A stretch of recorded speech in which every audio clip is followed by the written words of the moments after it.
SIR এর সবচেয়ে গুরুত্বপূর্ণ প্রসেসের মধ্যে এই মুহূর্তে আমরা রয়েছি এবং এই গুরুত্বপূর্ণ প্রসেসের মধ্যে সবচেয়ে বেশি বিতর্ক যে বিষয়টাকে নিয়ে সামনে আসছে সেটা হচ্ছে ফর্ম 7। প্রথমেই বলি যে ফর্ম 7টা কি। ফর্ম 7 এর অর্থ হচ্ছে যে কোনো বিধানসভায় যে কোনো বুথে যে কোনো একজন ব্যক্তি বা একাধিক ব্যক্তির বিরুদ্ধে ওজোর আপত্তি জানাতে পারেন এবং সেটা ফর্ম 7 মাধ্যমেই জানানো যেতে পারে।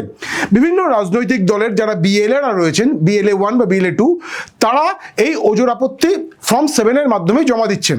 ধরে নিন যে আপনি যে বিধানসভা কেন্দ্রের বাসিন্দা, সেই বিধানসভা কেন্দ্রের যে বুথে আপনি থাকেন সেখানে কোনো একজন ব্যক্তির বিরুদ্ধে কোনো একটি রাজনৈতিক দলের BLA 1 বা BLA 2 ফর্ম 7 জমা দিয়ে বলছেন যে উক্ত ব্যক্তি বা সেই ব্যক্তি এখানকার ভোটার নন বা এখানে থাকেন না বা তার নামটা যে ড্রাফট রোলে এসছে সেটা সঠিক নয়।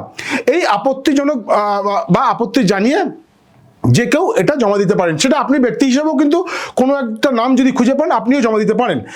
এখানে দাঁড়িয়ে তৃণমূল কংগ্রেসের যেটা অভিযোগ, এবং বারবার করে তারা কমিশনেরও দ্বারস্থ হচ্ছে, আমরা জানি যে এই সপ্তাহে তৃণমূল কংগ্রেসের 5 সদস্যের একটি প্রতিনিধি দল, যেখানে শশী পাজা, পার্থ ভৌমিক, সায়নী ঘোষ, মানস ভূঁইয়া তারা ছিলেন, তারা যেটা অভিযোগ জানিয়েছিলেন কমিশনের অফিসে যে বিজেপির যারা বিএলএরা রয়েছেন তারা একসঙ্গে গুচ্ছ এই ধরনের 7 নম্বর ফর্ম জমা দিচ্ছে এবং বেছে বেছে সেই সব ব্যক্তিদের নামে বা সেই সব ভোটারদের নাম সেখানে জমা দেওয়া হচ্ছে যারা ট্রেডমার্কভাবে বা স্বীকৃতভাবে তৃণমূল কংগ্রেসের ভোটার।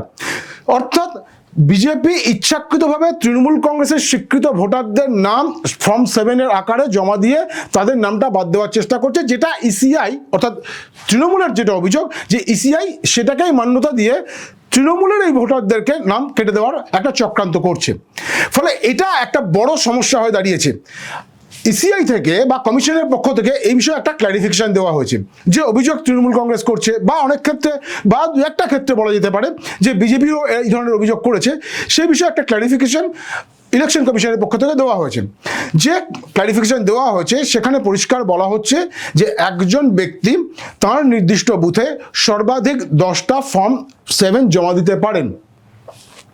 বাল্কেও অনেকে জমা দিচ্ছেন, কিন্তু একদিনে সর্বাধিক 10টা ফর্ম জমা দিতে পারেন। অর্থাৎ 10 জন ব্যক্তিকে তিনি মনে করে নিতে পারেন যে এই ব্যক্তি ওই বুথের ভোটার নন এবং সেই কারণেই তিনি এই ফর্মটা জমা দিচ্ছেন। এরপরে যদি 10-এর অধিক হয়ে যায় সেক্ষেত্রে ইআরওর দায়িত্ব সেই ফর্মগুলোকে পুনরায় ভেরিফাই করা, রিচেক করা এবং শেষ কলটা কিন্তু নেবেন ইআরও বা ইলেকট্রাল রেজিস্ট্রেশন অফিসার। BLA 2 বা BLA 1 যারা এই ফর্ম জমা দিচ্ছেন তারা জমা দেওয়া মানেই সেই ফর্মের যা ব্যক্তি বা যাদের নাম দেওয়া হচ্ছে তারা বাদ যাচ্ছেন তা নয়। এর কলটা নেওয়ার বা লাস্ট কল নেওয়ার দায়িত্ব কিন্তু ইআরওর।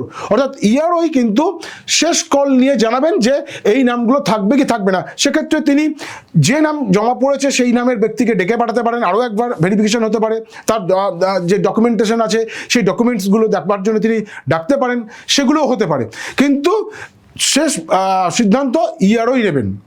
এই বিষয়টা পরিষ্কার নির্বাচন কমিশনের পক্ষ থেকে জানিয়ে দেওয়া হয়েছে। যে রুল বুক রয়েছে ইলেকশন প্রসিডিওরের, যে রুল বুক, সেই রুল বুককে মেনটেন করেই এই প্রসেসটা চালানো হচ্ছে, সেটা কমিশন জানাচ্ছে।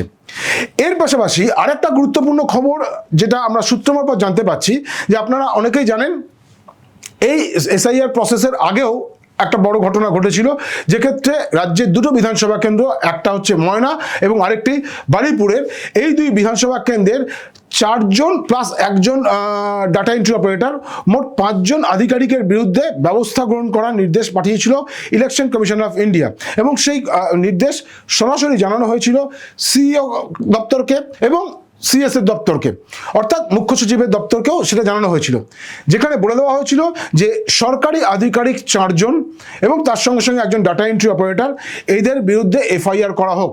একটা ডিপার্টমেন্টাল প্রসিডিওর সেই সময় কিন্তু নেওয়া হয় নবান্নের পক্ষ থেকে, কিন্তু তারপরে আবার কমিশনের পক্ষ থেকে পরিষ্কার টাইম ফ্রেম বেঁধে দিয়ে বলা হয় যে নির্দিষ্ট দিনের মধ্যে এদের বিরুদ্ধে এফআইআর করতেই হবে, কারণ এরা ভোটের সময় কর্তব্যে গাফিলতি করেছে, কিছু ডকুমেন্টেশনের ক্ষেত্রে চিটিং করেছে, পরিষ্কার কোট অ্যান্ড কোট বলছি, এই শব্দবন্ধটা বলা যেতেই পারে, যে কারণে তাদের বিরুদ্ধে এফআইআর করার নির্দেশ দেওয়া হয়েছিল। যেটা সূত্র মারফত খবর যে নবান্নর পক্ষ থেকে, স্বরাষ্ট্র মন্ত্রকের বা স্বরাষ্ট্র দপ্তরের পক্ষ থেকে, হোম মিনিস্ট্রির পক্ষ থেকে, এক্ষেত্রে বলা ভালো নবান্নের পক্ষ থেকে বললে বেটার বোঝা যাবে।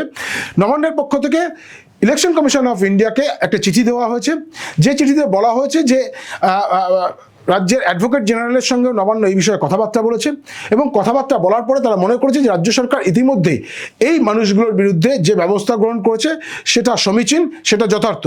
এরপরে যদি তাদের বিরুদ্ধে এফআইআর করা হয় সেটা লঘুভাবে গুরুদণ্ড হয়ে যাবে। সেক্ষেত্রে ইলেকশন কমিশনের কাছে রাজ্য সরকারের পক্ষ থেকে আবেদন যে এই যে এফআইআর করার যে আলটিমেটাম দেওয়া হয়েছে সেটা থেকে সরে এসে রাজ্য সরকার যে পদক্ষেপ গ্রহণ করেছে সেটাকে মান্যতা দিক। এখন অবশ্যই বল ইলেকশন কমিশন অফ ইন্ডিয়ার কোর্টে, তারা কি সিদ্ধান্ত নেয়, তারা তাদের পুরনো অবস্থানে স্টিক থাকেন নাকি রাজ্য সরকারের এই আবেদনটাকে মেনে নিয়ে ইতিমধ্যে রাজ্য সরকার যে সিদ্ধান্ত নিয়েছে বা যে পদক্ষেপ গ্রহণ করেছে সেটাকে মান্যতা দেয়, সেটা ইলেকশন কমিশন অফ ইন্ডিয়া তারাই জানাবেন। এই ধরনের সমস্ত খবরের জন্য আপনাদের নজর থাকুক দ্য ওয়ার্ল্ড নিউজে, কারণ খবর এখন এখানেই। নমস্কার।